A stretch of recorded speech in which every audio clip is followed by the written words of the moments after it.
The gavel cracked like thunder as Judge Martinez tried to contain his laughter. Karen Whitmore sat frozen, her perfectly manicured fingers trembling around a stack of falsified documents, while across the courtroom, Dave Peterson watched years of harassment finally collapse in spectacular fashion. What started as a neighbor's vindictive report about an illegal pool removal had just exposed the most elaborate property fraud scheme the county had ever seen, and Karen had no idea. She'd just handed over the evidence that would destroy her empire and send her to prison. Sometimes karma doesn't just knock on your door. Sometimes it drags you to court and makes you bury. Peterson stood at his kitchen window, steam rising from his coffee mug as he watched the demolition crew position their equipment around his backyard pool. 23 years of maintaining that cracked concrete eyesore that came with a proper TIA pool he'd never wanted, never used, and had finally decided to remove. The morning air carried the scent of autumn leaves and diesel exhaust as the crew chief, Miguel Santos, approached the back door, a weathered man in his 50s with calloused hands and honest eyes. Miguel had come highly recommended by Dave's contractor friend, Mr. Peterson. "We're ready to start," Miguel said, removing his hard hat. "Should have this wrapped up by Thursday, weather permitting." "I know pool removals aren't exactly exciting work," Miguel chuckled. "Exciting enough, plus my crew needs the hours before winter hits." He paused, glancing toward the pristine Tudor house next door. "That your neighbor with the security cameras pointed at your yard? Karen Whitmore." Dave's jaw tightened. "Don't mind her. She's particular about property values." That was putting it mildly. Karen had made his life miserable since the day she'd moved in 3 years ago. Every minor home improvement became a neighborhood crisis. His fence was 6 inches too tall. His garden shed violated some obscure HOA covenant. His weekend barbecue constituted a noise disturbance. The woman had filed more complaints with the city than the rest of the neighborhood combined. "Well, we've got all our permits," Miguel said. "City inspector signed off yesterday. Nothing for her to complain about this time." Dave wished he shared Miguel's optimism. By 10 a.m., the demolition was in full swing. The jackhammer's rhythmic pounding echoed off the surrounding houses as Miguel's crew systematically broke apart the pool's concrete shell. Dave had taken a vacation day to oversee the work, partly from curiosity and partly from a paranoid certainty that Karen would find something to object to. He wasn't wrong. At 10:47 a.m., Karen Whitmore marched across her perfectly manicured lawn like a general preparing for battle. Everything about her screamed suburban authority, from her crisp white blouse to her aggressive bob haircut to the way she clutched her phone like a weapon. At 42, she'd perfected the art of righteous indignation. "Excuse me," she called out, her voice cutting through the construction noise. "You need to stop this immediately." Miguel shut off the jackhammer, sweat beading on his forehead despite the cool October air. "Ma'am." Karen planted herself at the property line, her designer heels sinking slightly into Dave's lawn. "This is illegal construction. You don't have proper permits." "Actually, we do." Dave stepped out of his back door, holding a folder of documents. "City permits, HOA approval, contractor's license, everything's in order." Karen's eyes narrowed. She'd perfected that look, the one that suggested everyone around her was either lying or incompetent. "I've researched the municipal codes, Dave. Section 15.3.7 clearly states that any structural modifications requiring excavation deeper than 18 inches need additional environmental impact studies." Miguel exchanged a glance with Dave. "Ma'am, with respect, this is pool removal, not construction. We're restoring the original grade of the lot. Restoration that requires heavy machinery and affects drainage patterns." Karen pulled out her phone, scrolling through what appeared to be official city documents. "I've already contacted Councilman Bradley's office. They're very concerned about unpermitted demolition work." Dave felt his chest tighten. Here we go again. Karen, the city inspector, was here yesterday. "Everything's approved, Inspector Morrison." Karen's smile was sharp as a blade. "Interesting, because, according to my sources, Inspector Morrison is currently on administrative leave, pending an investigation into his permitting procedures." The construction crew had gone silent, sensing the tension crackling between the neighbors. Miguel stepped forward diplomatically. "Ma'am, if there's a problem with our permits, we're happy to contact the city directly." "Oh, I've already done it." That Karen's fingers flew across her phone screen. "I'm filing a formal complaint right now. This work stops until the matter is resolved." Dave stared at his neighbor, a familiar rage building in his chest. This was her pattern research, just enough municipal code to sound authoritative.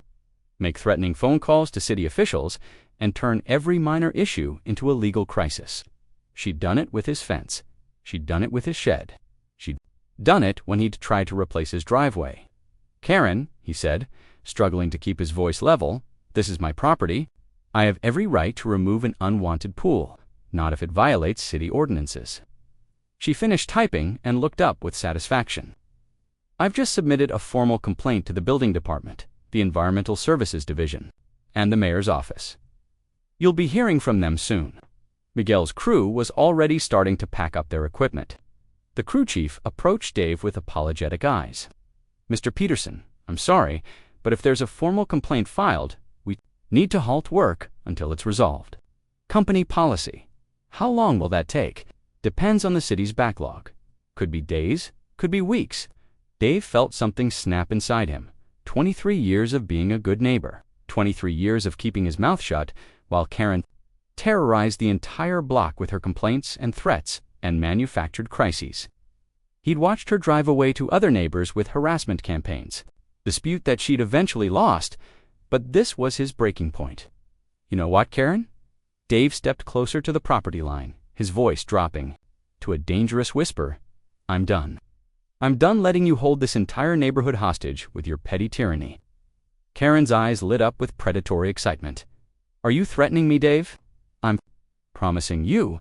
Keep pushing, and you're going to discover that I'm not as patient as you think." "Is that a threat? Because I'm recording this conversation?" She held up her phone, its camera pointed directly at him. Miguel gently touched Dave's shoulder. "Mr. Peterson, let's just pack up for today. We'll get this sorted out with the city." Dave took a deep breath, stepping back from the property line. Karen had won again for now. But as he watched her march back to her house with obvious satisfaction, he made a decision that would change everything. He was going to fight back. That evening, Dave sat in his home office, surrounded by boxes of documents he'd been meaning to organize for years, but tonight he was looking for something specific. 3 years ago, when Karen had first moved in, there had been something odd about the sale. They'd sold quickly, well below market value, to a cash buyer represented by an LLC. Dave pulled out the property records he'd obtained during their fence dispute. Karen's house was officially owned by Whitmore Properties LLC, with Karen listed as the managing member, standard enough for someone trying to protect personal assets, but something about the timeline bothered him. According to the records, Whitmore Properties LLC had purchased the house in July, but Karen had been attending HOA meetings since April, claiming to represent the future owners of the property. She'd even filed complaints about neighborhood issues months before she'd technically owned property in the neighborhood. His phone rang, interrupting his research. The caller ID showed Miguel's number. "Dave, I've got some weird news about your permit situation. Don't tell me more delays." "Actually, the opposite. I called the city this afternoon to check on your complaint status. They have no record of any complaint filed against your project." Dave frowned. "That's impossible. Karen filed it right in front of us." "That's what I thought. So I asked to speak to someone in the building department. Turns out, but here's the strange part: 14 of those complaints were against properties that later went up for sale." The pieces started clicking together in Dave's mind. "What are you saying, Miguel?" "I'm saying your neighbor might not be the concerned citizen she pretends to be. The building department clerk mentioned that they've started flagging her complaints for review because of the pattern. She files complaints, creates problems for homeowners, and somehow those properties end up being sold at below-market prices." Karen Whitmore's perfectly organized home office buzzed with activity at 6:30 a.m. 3 monitors displayed property records, city databases, and real estate listings, while her phone charged beside a stack of legal documents. She'd built her morning routine around monitoring the neighborhood, checking overnight permit filings, reviewing property tax assessments, and scanning for any signs of homeowner vulnerability. The coffee was still brewing when she spotted Dave Peterson's new permit application: pool construction. She leaned forward, her manicured nails clicking against the keyboard as she pulled up the detailed plans. You've got to be kidding me. According to the filing, Dave intended to install a 40-foot by 20-foot swimming pool with integrated spa, decorative waterfall, and full landscaping package. The estimated cost exceeded $85,000. The permit application was thorough, professionally prepared, and completely legitimate. Karen's mind raced through the implications. A major pool installation would increase Dave's property value by at least $50,000, making it much harder to pressure him into a below-market sale. Worse, it would set a precedent for other homeowners to make significant improvements. 3 years methodically the Maple Grove subdivision. The neighborhood's declining reputation had made it a gold mine for her. Property flipping operation, but only if she could maintain the downward pressure on values. Dave Peterson's pool threatened everything. Her phone buzzed with a text from her business partner, Marcus Webb. Morning update. Henderson's house closed yesterday. 4K profit after renovation costs. Marcus handled the renovation and resale side of their operation while she focused on acquisition. Together, they'd perfected a system that was both profitable and technically legal. They never used threats or violence, just an endless barrage of complaints, citations, and manufactured crises that made homeowners desperate to escape. But Dave was different. He'd shown signs of resistance during their fence dispute, and yesterday's confrontation revealed a dangerous streak of defiance. Karen needed to crush his pool project quickly and definitively before he could inspire other neighbors to stand up to her tactics. She opened her complaint. Template a carefully crafted document that had served her well over the years and began adapting it for Dave's situation. Urgent environmental concern. I am writing to report a serious environmental hazard currently being permitted in violation of municipal water management ordinances. By 8 a.m. Karen had filed complaints with 7 different city departments, each one carefully tailored to create maximum bureaucratic confusion.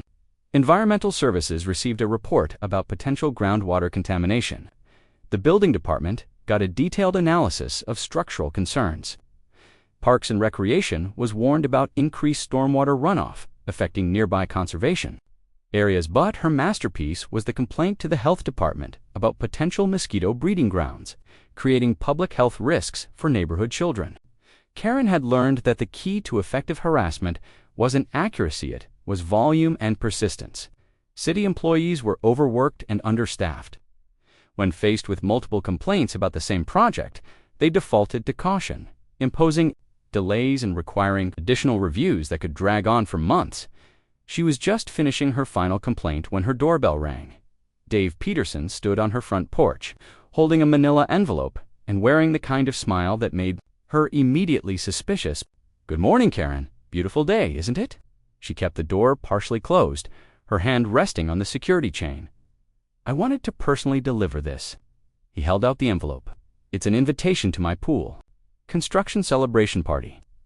I thought you'd like to be the first to know the city fast-tracked my permit approval. We break ground Monday morning." Karen's stomach dropped, but she kept her expression neutral. "That's impossible. Pool construction requires environmental impact studies that take weeks to complete. Actually, they don't." Dave's smile widened. "I had my lawyer research the municipal codes you cited yesterday. Turns out there is no Section 15.3.7 requiring environmental studies for residential pool construction. You made that up?" The envelope felt heavy in Karen's hands as she reluctantly accepted it, tone that somehow felt more threatening than shouting. "I know what you've been doing, Karen. The complaints, the harassment campaigns, the property manipulation. I know about Riverside Holdings and Mountain View Properties and all your other shell companies." Karen's blood turned to ice water. "I have no idea what you're talking about." "Sure you don't. That's why you're going to open that envelope and read very carefully what happens next." With trembling fingers, Karen tore open the envelope. Inside was a single sheet of paper with Dave's letterhead. "Karen, by now you've probably filed multiple complaints about my pool project. Unfortunately for you, every single complaint you file is creating documentary evidence of your harassment pattern. My forensic accounting firm has been retained by 6 families in this neighborhood to investigate systematic property value manipulation. We have 3 years of financial records, complaint histories, and corporate filings that paint a very clear picture of organized fraud. The pool construction is proceeding on schedule. You have 72 hours to decide. Your choice."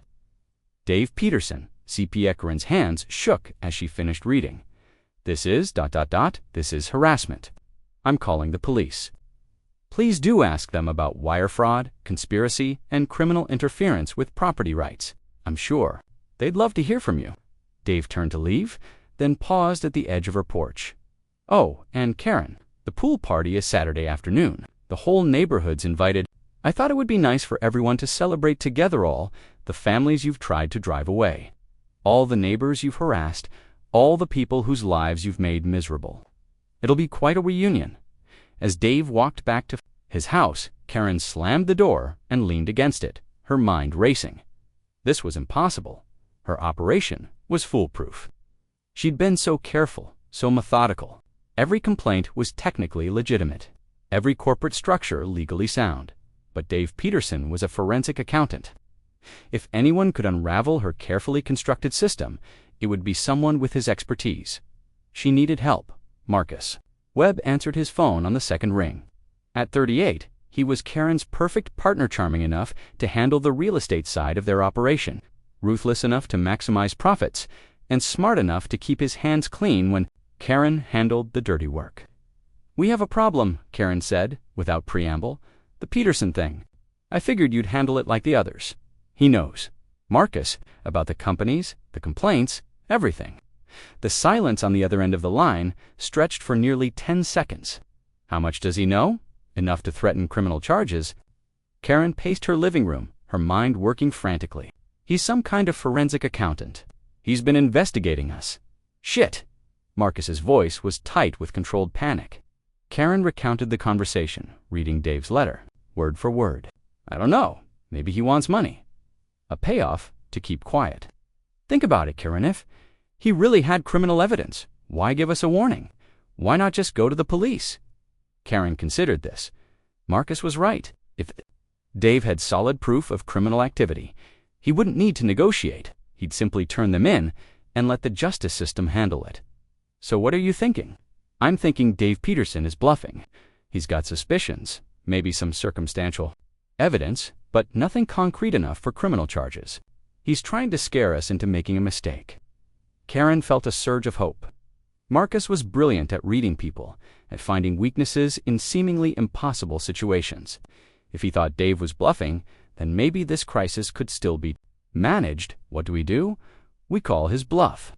We file so many complaints about his pool project that the city has no choice but to shut it down. We make his life so miserable that he'll be begging to sell his house and leave the neighborhood. Then we make sure that evidence disappears. Along with anyone who might have seen it, the threat in his words made Karen's stomach turn. She'd always told herself that their operation was a victimless crime. They were simply taking advantage of natural market forces, helping people sell property. Part 3. The evidence. TRAL. Dave Peterson's home office had been transformed into a war room. 3 folding tables held stacks of documents organized by property address, while a whiteboard covered one wall with a flowchart mapping Karen's network of shell companies. Red string connected photographs, bank records, and complaint forms like a detective's murder board. But Dave wasn't working alone anymore. This is incredible, said Jennifer Martinez, spreading out property records across the dining room table. She filed complaints about our landscaping 3 weeks before we even hired the contractor. Jennifer had been the first neighbor to respond to Dave's carefully worded email about neighborhood property concerns. At 34, she was a paralegal with a sharp eye for legal irregularities and a personal grudge against Karen Whitmore. Karen's noise complaints had forced the Martinez family into expensive soundproofing that nearly bankrupted them, ultimately driving them to sell their home at a $40,000 loss. That's her pattern, Dave replied, highlighting sections of a bank statement. She identifies vulnerable properties, creates problems that force expensive solutions, then swoops in with cash offers through her shell companies when the owners get desperate. Tom Henderson joined them at the table, his weathered hands shaking slightly as he reviewed corporate filings. The 72-year-old retired electrician had lost his wife the previous year, and Karen's property line harassment had pushed him into an early sale just when he needed stability most. Mountain View Properties, Tom muttered, stabbing his finger at a document.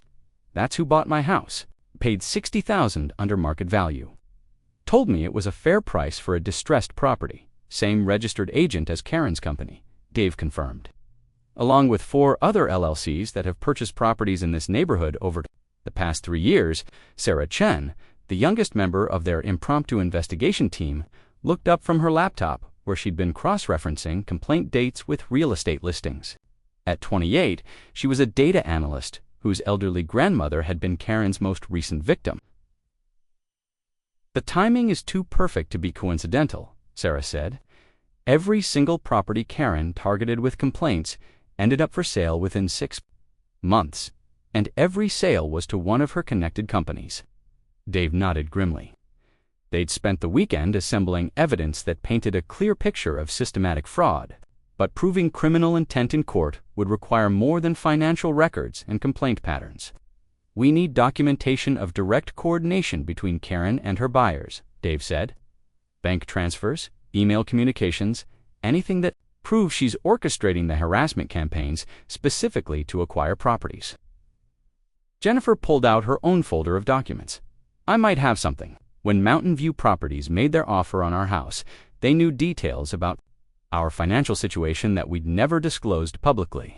They knew about Tom's medical bills, my husband's job situation, even Sarah's grandmother's care costs.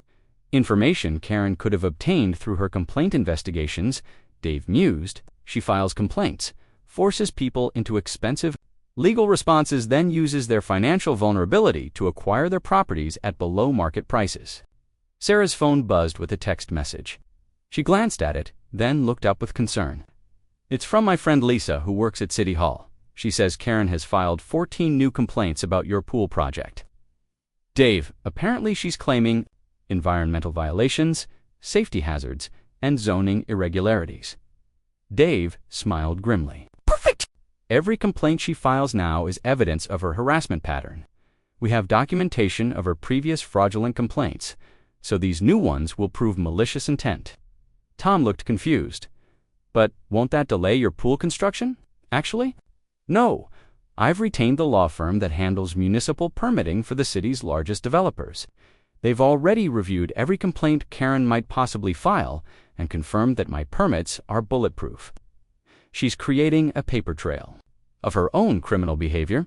Jennifer leaned back in her chair, impressed. You're using the pool as bait. The pool, the party invitation, the 72-hour ultimatum, it's all designed to make Karen panic and do something stupid. People like her can't help themselves when they feel cornered. They escalate, as if summoned by his words. Dave's doorbell rang. Through the front window, they could see a woman in an expensive business suit, accompanied by a man in work clothes, neither of whom any of them recognized. Dave opened the door to find a blonde woman in her 30s, with predatory eyes and a practiced smile. The man beside her looked like hired muscle, disguised as a contractor. Mr. Peterson, I'm Amanda Sinclair from Premier Property Solutions. This is my associate, Mr. Webb. We understand you might be interested in selling your home. Dave kept his expression neutral. I'm not interested in selling. Everyone's interested at the right price, Webb interjected, his voice carrying an undertone of menace. We specialize in quick cash sales for homeowners facing ... complications. What kind of complications? Amanda's smile widened. Oh, you'd be surprised how many problems can arise during major construction projects. Permit delays, environmental issues, neighbor complaints. These things can drag on for months, costing thousands in legal fees. Are you threatening me? Of course not, Webb said smoothly. We're offering solutions. Cash sale, quick closing, no inspections or financing contingencies. You could be free of all your neighborhood problems by the end of the week. Dave felt a surge of satisfaction. Karen had sent her partners to threaten him directly, exactly the kind of escalation he'd been hoping for. With witnesses inside listening to every word, this conversation would be invaluable evidence. And if I'm not interested in your solutions, Webb stepped closer, his smile turning cold. Then you might find that your problems get much worse before they get better. Construction accidents happen all the time. Workers get hurt, equipment gets damaged, permits get revoked. Funny how these things always seem to happen to people who don't appreciate good advice. Is that a threat, Mr. Webb? It's a prediction. Dave memorized every detail of the conversation, knowing that his security cameras were recording everything. I'll consider your offer and get back to you." After the visitors left, Dave returned to his dining room, where his neighbors had heard every word through the open windows. "Did they just threaten to sabotage your construction?" Sarah asked, her face pale. "They implied it, but more importantly, they confirmed that Karen's working with professional property flippers who use intimidation tactics." Dave added notes to his whiteboard. "We now have evidence of conspiracy, attempted extortion, and criminal threats." Jennifer was already pulling out her phone. "I'm calling Detective Morrison. He handled our original complaint about the property line harassment." "Wait," Dave said. "Let's think this through strategically. If we go to the police now, they'll investigate, but might not have enough evidence for serious charges. Karen and her partners will lawyer up, destroy evidence, and probably escape with minor penalties." Tom frowned. "So what do you suggest? We let them dig themselves deeper. Karen thinks she's winning because her associates just threatened me. She'll get overconfident and make bigger mistakes." Dave turned to face his improvised war council. "How do you feel about helping me catch some criminals?" Sarah grinned. "What did you have in mind?" "Karen expects me to be intimidated by her threats. Instead, I'm going to accelerate the pool construction and throw an even bigger neighborhood party. We'll invite everyone she's harassed, all the families she's driven away, and make it clear that we're not backing down." "Won't that put you in more danger?" Jennifer asked. "Probably, but it'll also force Karen to show her hand completely. She can't allow a successful resistance to her intimidation tactics. It would undermine her entire operation. She have to try something dramatic." Dave walked to his front window, looking across at Karen's house, where he could see her watching from behind her curtains. "And when she does, we'll be ready with cameras, witnesses, and enough evidence to put her away." For a very long time, Tom stood up slowly, his old hands clenched into fists.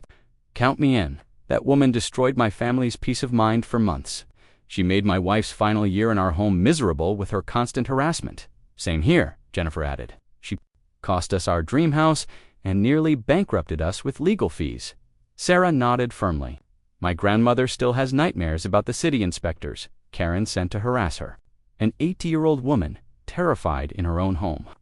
Dave felt a surge of determination. Karen Whitmore had spent 3 years terrorizing innocent families for profit.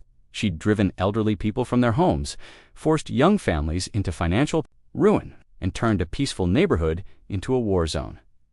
But her biggest mistake had been targeting a forensic accountant with a grudge and the skills to unravel her entire criminal enterprise. "Then let's get to work," Dave said.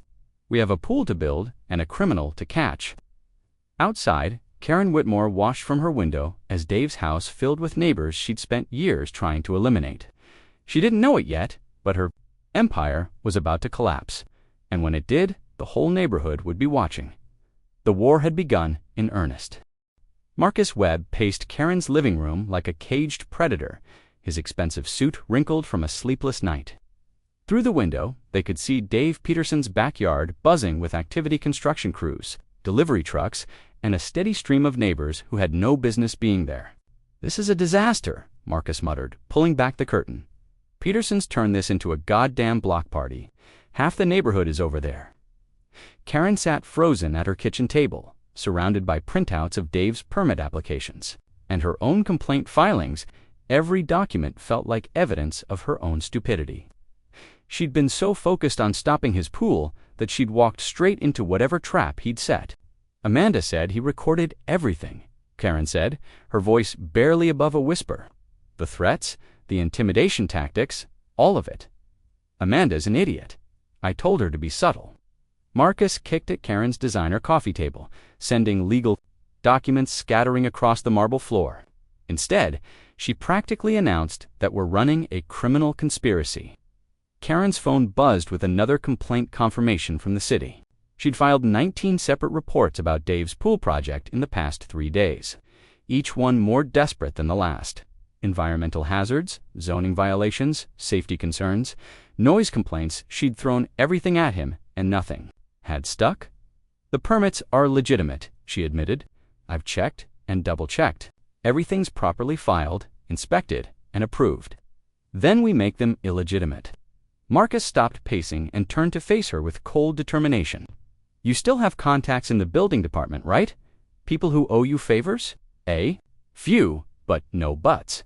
It's time to call in every favor. Apply pressure to every weak link. I don't care if you have to blackmail half the city government. That pool construction stops today. Karen's stomach churned. Marcus was talking about corruption, bribery, potentially destroying the careers of people who'd helped her over the years. She'd always told herself that her complaint campaigns were, technically legal, just aggressive advocacy for neighborhood standards. But what Marcus was suggesting crossed every line she'd drawn for herself. Marcus, if we get caught, we're already caught. He slammed his hand on the table, making Karen jump. Peterson has 3 years of financial records, complaint patterns, and property transfers. Amanda gave him direct evidence of extortion attempts. We're looking at federal charges for wire fraud, conspiracy, and racketeering. The words hit Karen like physical blows. She'd built her entire adult life around control, around being the smartest person in the room who could manipulate any situation to her advantage. The idea of being powerless, of facing criminal charges, was incomprehensible. What if we just disappear? She asked desperately. Close the companies, liquidate the properties, move somewhere else. Marcus laughed bitterly. You think Peterson's going to let us walk away? He's got a personal vendetta now. Neighbors, that Martinez woman, the old man Henderson, the Asian girl with the data analysis background. This isn't just about his pool anymore, it's about revenge. Through the window, they could see Dave Peterson directing the placement of what looked like a professional-grade swimming pool pump system. He moved with calm confidence occasionally, stopping to chat with neighbors who'd gathered to watch the construction. Everything about his demeanor suggested a man who held all the cards. There's still the other option, Marcus said quietly. Karen looked up at him, seeing something predatory in his expression that made her blood run cold. Marcus, no. A house fire isn't that complicated. Old electrical systems, construction materials, accelerants that look like normal household chemicals. Peterson's got workers coming and going. All day perfect cover for an accident. You're talking about murder. I'm talking about survival. We eliminate Peterson and his evidence, collect the insurance money when his house burns down, and acquire the property through one of our shells. Clean, profitable, and permanent. Karen stared at Marcus, seeing him clearly for the first time in their 3-year partnership. She'd always known he was ruthless, but she'd convinced herself that his methods were just aggressive business tactics. Now she realized she'd been working with a sociopath who saw murder as a reasonable solution to their problems. I won't be part of killing anyone, she said firmly. Then you'll be part of going to prison. Marcus moved closer, his voice dropping to a threatening whisper. Because that's where this ends if we don't act decisively. Peterson's not going to negotiate. He's not going to take a payoff. He's going to destroy us, unless we destroy him first. Phone rang, interrupting the tense confrontation. The caller ID showed a number she didn't recognize, but the area code was local. Karen Whitmore. The voice was professional, official. Yes. This is Detective Sarah Chen with the Metro Police Fraud Division. We'd like to schedule an interview. Regarding complaints that have been filed about your business practices, would tomorrow morning at 10 be convenient? Karen's blood turned to ice.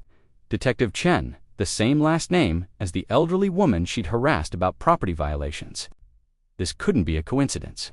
I'll need to consult with my attorney, Karen stammered. Of course. Please have your attorney contact our office to schedule the interview. We'll also need you to bring all records related to Whitmore Properties LLC and any associated business entities. Have a good day, Ms. Whitmore? The line went dead. Karen stared at her phone, feeling her carefully constructed world crashing down around her. What was that? Marcus demanded. Police, Fraud Division. They want to interview me tomorrow. Face went white. How do they know about the companies? I don't know, but the detective's name was Chen. Same as that old woman I complained about, the data analyst's grandmother. Marcus was already pulling out his own phone. We're out of time. I'm making the call, the one that makes all our problems disappear. Karen watched in horror as Marcus dialed a number from memory. She'd always suspected he had connections to people who operated outside the law, but she'd never asked for details. Now she was about to discover exactly how deep his criminal network ran. It's me, Marcus said when someone answered. I need a favor tonight. Make it look like an accident. Karen lunged for the phone, trying to disconnect the call, but Marcus pushed her away.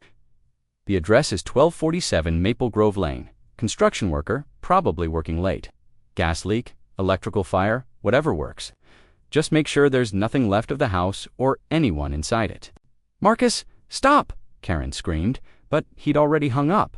It's done, Marcus said with cold satisfaction. By tomorrow morning, Dave Peterson will be a tragic news story, and all his evidence will be ash. Karen felt like she was drowning, was spiraling out of control. What had started as a simple property manipulation scheme had become conspiracy to commit murder. She was trapped in a nightmare of her own making, with no way out that didn't end in prison or blood on her hands. Can't be part of this, she whispered. You already are. Marcus grabbed his jacket and headed for the door. I'm going to establish an alibi. You should do the same. And Karen, if anyone asks, we never had this conversation. After Marcus left, Karen sat alone in her perfect house, surrounded by the evidence of her crimes and the weight of what was about to happen. In a few hours, someone would attempt to murder Dave Peterson and destroy his home. An innocent man would die because of her greed and ambition. She looked out the window at Dave's house, where construction lights illuminated. Workers finishing the pool installation. They were working late, probably trying to complete the project on schedule despite all her interference. Normal people doing honest work with no idea that they were walking into a death trap. Karen picked up her phone and stared at the screen. She could call Dave, warn him about Marcus's plan. She could contact the police, confess everything, and hope for leniency in exchange for cooperation. She could try to undo the damage she'd caused, or she could do nothing and let events unfold. Let Dave Peterson die, let his evidence burn, and hope that Marcus's plan would save her from the consequences of her own actions. For 3 years, Karen had told herself that she was simply a shrewd businesswoman who understood how to exploit market inefficiencies. She'd convinced herself that her victims were just collateral damage in a game everyone was playing. But now, faced with the logical endpoint of her choices, she finally understood what she'd become. She was a predator who'd destroyed families for profit. And now she had to decide whether she was also going to be an accessory to murder. The construction lights across the street flickered as workers moved equipment around Dave's backyard. Normal people living normal lives, unaware that their neighbor was deciding whether they would live or die. Karen closed her eyes and made her choice. Then, she picked up the phone and dialed 911.